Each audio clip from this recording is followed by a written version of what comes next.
औज़ु बिल्लाहि मिनश्शैतानिर्रजीम बिस्मिल्लाहिर्रहमानिर्रहीम अस्सलाम वालेकुम वरहमतुल्लाहि वबरकातुहू। ब्रेकिंग ऑलवेज़ के साथ नाज़रीन इकराम, मैं हूं फैसल सईद। उम्मीद करता हूं आप जहां भी होंगे रब तआला की पनाह में आफियत से होंगे। नवाज शरीफ की वापसी तैयार हो चुकी है और भरपूर किस्म की तैयारियां जारी हैं। इस पर बड़ी खबर, चेयरमैन पीटीआई को 5 करोड़ 54 लाख रुपए माहाना देने की ऑफर नहीं बल्कि अमल शुरू हो चुका है। मामला क्या है? क्या ये करप्शन है? दूसरी तरफ बात करते हैं जी कि मुल्क भर में जो इस वक्त फौज तलब कर दी गई है, सिक्योरिटी किस लिए?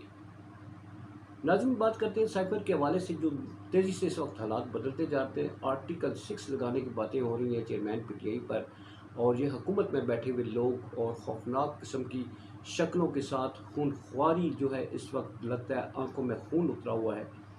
ये बातें कौन कर रहा है, इस पर बात करते हैं। नाजरीन इकराम, मेरे चैनल को सब्सक्राइब कर दीजिएगा और बेल आइकन के बटन को भी दबा दीजिएगा तो बड़ी मेहरबानी होगी। नाजरीन, इस वक्त आर्टिकल 6 लगाने की बातें हो रही हैं चेयरमैन पीटीआई पर, और उनको गिरफ्तारी का अंदिया दे दिया गया है कि तफ्तीश के दौरान भी, हम तफ्तीश से पहले भी गिरफ्तार कर सकते हैं। कोई और नहीं, राना सनाउल्लाह साहब कहते हैं। साइफर नाजरीन, ऐसे इस बेड़ों के छत्ते में इन्होंने हाथ डाल दिया है कि अब जो है ये हाथ निकालना मुश्किल हो गया है। इसलिए कि साइफर वो मामला है जो इसको जो हाथ लगाएगा उसके हाथ चल जाएंगे, बसम हो जाएंगे।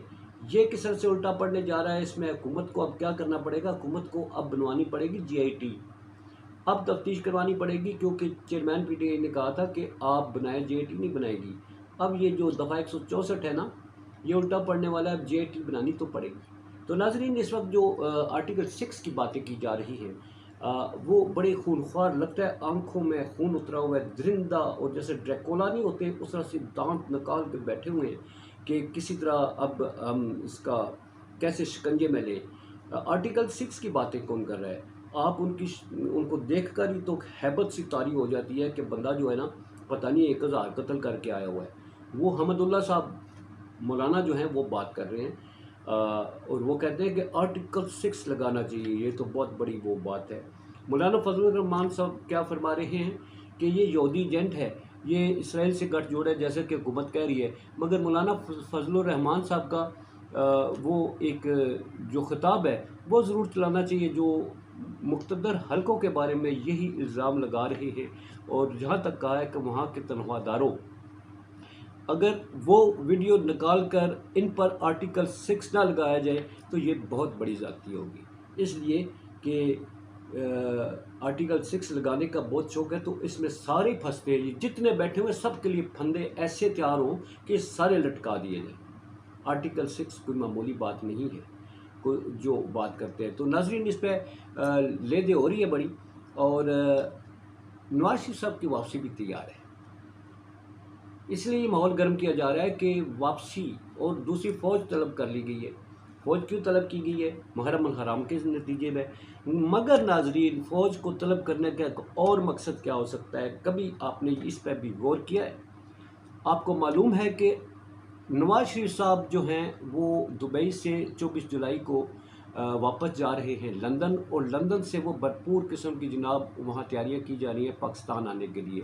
और इससे पहले चेयरमैन पीटीआई को अंदर करना है। 24 जुलाई में दिन कितने रह गए? हुकूमत जाने में कितने दिन रह गए? खुद ही अंदाज़ा कर लें। 24 जुलाई को वहाँ होंगे और उससे अगले हफ्ते शायद 10 दिन में वो यहाँ होंगे। उससे पहले चेयरमैन पीटीआई को अंदर करना है, और अंदर करने के साथ जो हालात बनेंगे उन हालात को दबाने कुचलने के लिए भी फ़ौज को अलर्ट रखा जाएगा, ताकि 9 मई जैसे वाक़यात और रिएक्शन वापस ना आए। अगरचे मुहर्रम अल हराम है और हमारे यहाँ दहशत गर्दी के वाक़यात जिस तरह से हो रहे हैं, अफसोसनाक वाक़या पेशावर में जिस तरह से रूनुमा हुआ है, जिस तरह से योम में वाक़या हुआ है, हमारे कीमती जो है हमारे जो फ़ौज के लोग हैं پولیس کے لوگ ہیں وہ جانے دے رہے ہیں، اس کے لیے بھی ہونا تو بہت ضروری ہے، کیونکہ حکومت پہ تو وہ انتظامات ہی نہیں ہیں نا کہ دہشت گردوں سے مقابلہ کریں، فوج کے سینے ہوتے ہیں، ہمیشہ حاضر ہوتے ہیں۔ تو ناظرین اب وہ فوج اس لیے بھی رکھی جا رہی ہے، فوج کو آگے لایا جا رہا ہے۔ ناظرین اب بات کرتے ہیں 5,54,00,000 کی، کون بنے گا کروڑ پتی؟ آپ یہ دیکھیں جس پر قدرت مہربان ہوتی ہے نا، وہ ایک بات کہتے ہوتے ہیں نا کہ زبان حلق کو نکارے خدا سمجھو نہیں سمجھ رہے۔ رب جو ہے کہاں کہاں سے وسائل پیدا کرتا ہے، اور اس کی پاپولیرٹی اس لیڈر کی کتنی ہے، اسے ڈینائی کرتے ہیں یہ سارے۔ وہ کس قدر پاپولر ہے، وہ جس موڈ کو یوز کرتا ہے وہ اتنا ہوتا ہے پاپولر کہ جناب وہ اپنا ریکارڈ بن جاتا ہے۔ ٹویٹر پہ ایک ٹرینڈ چلا تھا، ریکارڈ ٹوٹ گئے۔ اب آتا ہے جناب ٹک ٹاک پہ چیئرمین کی جو ہے وہ 1-2 شارٹس سی آتی ہیں، تو پتہ ہے آپ کو معلوم ہے، سن چکے ہوں گے، 2 گھنٹوں میں ملینز میں ان کے فالوور سبسکرائبر چلے جاتے ہیں، اور بلینز میں ان کے ویوز چلے جاتے ہیں، اور اسی طرح کروڑوں میں ان کے کمنٹس آتے ہیں۔ ٹک ٹاک کمپنی کہتی ہے کہ یہ ٹک ٹاک کی ہسٹری میں پہلی دفعہ ایسے ہوا ہے کہ ایک لیڈر جس کی شارٹ سی جو ہے ویڈیو آتی ہے اور اس کے ود ان سیکنڈز جو ہے نا ان پہ وہ فالورز آنا شروع ہوتے ہیں، اور ود ان سیکنڈز جو ہیں وہ ہزاروں کی تعداد میں ان کے ویوز بڑھتے ہیں، اور چند گھنٹے میں یہ کروڑوں میں اور ایک دن میں اربوں میں پہنچ جاتے ہیں۔ اور آپ کو معلوم ہے آج تازہ ترین کیا ہمیں سننے کو ملا ہے کہ 18 لاکھ روپے per day chairman P T I کو پے کیا جائے گا ٹک ٹاک کی طرف سے، اور 5,54,00,000 روپے ماہانہ۔ روک لو خان دا رزق بھی تو سی۔ اب ٹک ٹاک پر پابندی نہ لگ جائے، جیسے مزاحیہ وہ آ رہی ہیں باتیں کہ اب ٹک ٹاک پر حکومت پابندی لگائے گی، نام لینے پر تو پابندی ہے، مگر نام لیے بغیر نہ نام لے پھر بھی پتہ چل جاتا ہے کس کا نام ہے۔ تو ناظرین یہ ہے کہانی اور یہ ہے داستان، اور آگے کیا ہوگا یہ ان کو سمجھ نہیں آ رہی کہ رب کی طاقت جس کے ساتھ ہوتی ہے، جس کو وہ عزت بخشتا ہے، اس کو دنیا والے ذلت سے دوچار نہیں کر سکتے۔